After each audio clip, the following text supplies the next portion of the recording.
এইভাবে লতি রুই মাছ দিয়ে একবার বানিয়ে দেখো, মুখে লেগে থাকবে। একদম পুরোনো দিনের রেসিপি তুলে নিয়ে এসেছি তোমাদের জন্য। নমস্কার বন্ধুরা, আমার চ্যানেলে তোমাদের সবাইকে স্বাগত জানাই। আজকে একটা দারুণ লতির রেসিপি নিয়ে এসেছি, একদম পুরোনো দিনের রান্না। এটা আমার শাশুড়ির আমলের বাংলাদেশের রান্না, এটা আমার শাশুড়ির মা থেকে শেখা। সাধারণত আমরা লতি কি দিয়ে খাই? চিংড়ি দিয়ে। তো এটা করবো রুই মাছ দিয়ে। দারুণ কিন্তু ব্যাপক ডিফারেন্ট রান্না। হ্যাঁ, খুব সোজা, ভীষণ সোজা। তো চলো শুরু করা যাক। উনুন ধরানো হয়ে গেছে, এবার লতিটাকে সিদ্ধ হয়ে দেবো। আমার গাছের লতি, যে পুকুর পাড়ে থাকে ওখান থেকে তুলে নিয়ে এসছি। দেখো কি সরু সরু। বাজারের লতি সাধারণত কিন্তু মোটা মোটা হয়, এগুলো সরু সরু, কিন্তু তাও ভালো, নিজের গাছের তো মজা লাগছে। হ্যাঁ,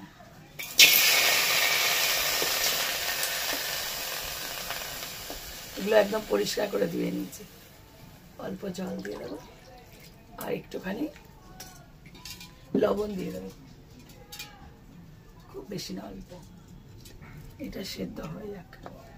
এখানে লতি সেদ্ধ দিয়ে দিয়েছি, আর এখানে কয়েকটা জিনিস আমি বেটে নেব। তার মধ্যে রয়েছে কতগুলো রসুন, এক টুকরো আদা, কাঁচা লঙ্কা, আর হলো পেঁয়াজ। অল্প এখন বাটবো আর অল্প পরে দেবো। আর এর সাথে অল্প সর্ষে যাবে। ব্যাপক খেতে হবে, দারুণ খেতে হবে।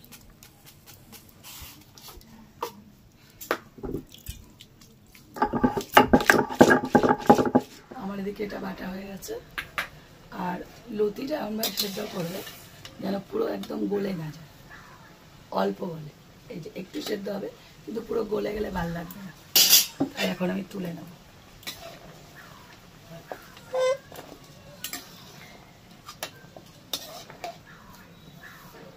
কড়াইটাকে পরিষ্কার করে বসিয়ে নিয়েছি, এবার মাছগুলোকে ভেজে নেব।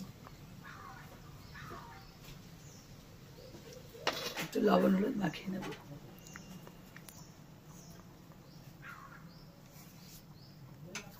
তোমরা যদি কিছু জেনে থাকো যে গলা কি করে ঠিক হয়, প্লিজ আমাকে জানিও। অনেক রকম চেষ্টা করছি, কিছুতে হচ্ছে না, সব চেষ্টা বৃথা হয়ে যাচ্ছে। ঠিক আছে, 5-6 বার গার্গেল করছি, কিচ্ছু হচ্ছে না। কত ওষুধ চলছে। তোমরা প্লিজ আমাকে একটু কমেন্ট করে জানিও। তুই একটু বলে দে, শুনতে পাচ্ছে? শুনতে পাচ্ছে, সব শুনতে পাচ্ছে।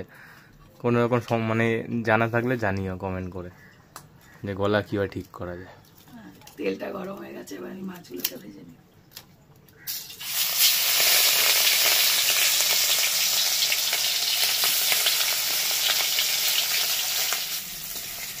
দেখো মাছগুলো ভেজে নিয়েছি পুরো, এগুলোকে তুলে নেবো। পুরো লাল করে ভেজে নিতে হবে।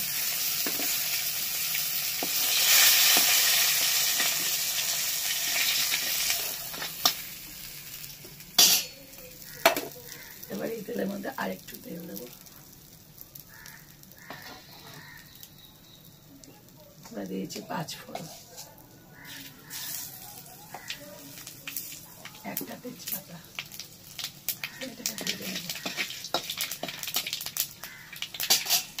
এবার দিয়ে দিচ্ছি কাঁচা পেঁয়াজ কুচি।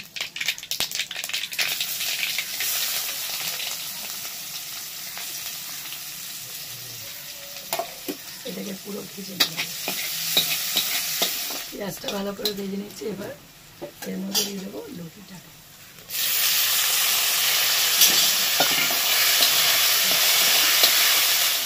বাটাটা বেঁচেছিল, আমি বাটাটা দিয়ে দেবো। খুব সহজ রান্না, একদম সোজা, খেতে খুব সুন্দর। হ্যাঁ, সব মশলাগুলো একসাথে দিয়ে দেবো। দিচ্ছি লবণ,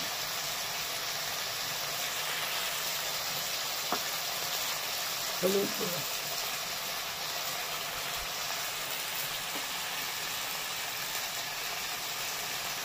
জিরের গুঁড়ো, আর ধনের গুঁড়ো। দিয়েছি ঝাল লঙ্কা গুঁড়ো। এটা একটু ঝাল ঝাল হবে, কেন লতিটা আর মাছ তো তার জন্য। এবার এটাকে একসাথে কষিয়ে নেব। দেখো একটুখানি কষিয়ে নেবো ভালো করে, বেশিক্ষণ কষাতে হবে, একটু হালকা করে কষিয়ে এইবার মাছগুলো দিয়ে দেবো।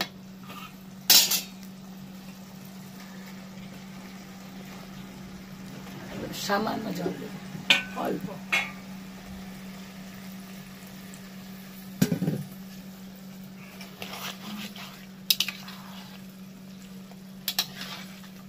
মাছগুলোকে লুকিয়ে দিতে হবে।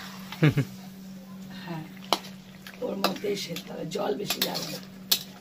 এবার এর মধ্যে ফুটতে থাকবে। দারুণ না রান্নাটা?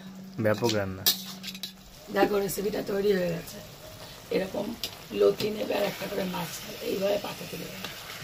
মানে সবাইকে যখন দেবে লতির সাথে একটা করে মাছ দেবে। হ্যাঁ, শোনা যাচ্ছে? দারুণ একটা রেসিপি। এই রেসিপিটা তোমরা অবশ্যই শেয়ার করো আর ট্রাই করে কমেন্ট করো কেমন লাগলো। ভালো লাগলে একটা লাইক দিও, এটা আমার রিকোয়েস্ট। এরকম আরও রেসিপি পেতে আমার চ্যানেলটা সাবস্ক্রাইব করে দিও। আর যারা ফেসবুক থেকে দেখছো তারা আমার পেজটা ফলো করে দিও। তো আজকের মতন টাটা। টাটা।